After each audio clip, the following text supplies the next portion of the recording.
అహంకారాన్ని తీసివేస్తే మనస్సు నశించి పరిపూర్ణమైన అసలు సిసలైన మౌనం ఏర్పడుతుంది. ఆ మౌనం సమస్త శక్తిని కలిగి ఉంటుంది. తాను అనే అనుభూతిలో అహము లేకుండా నిలవటమే మహాతపస్సు అని శ్రీరమణులు భాషణం చెప్పారు. సత్యాన్ని మనం అనుభవించగలం, కానీ విశదీకరించటం సాధ్యం కాదని కూడా చెప్పారు.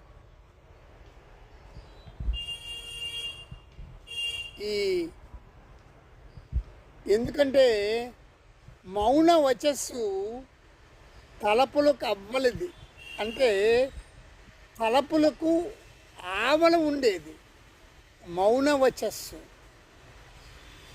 అది వాగతీతము అన్నారు.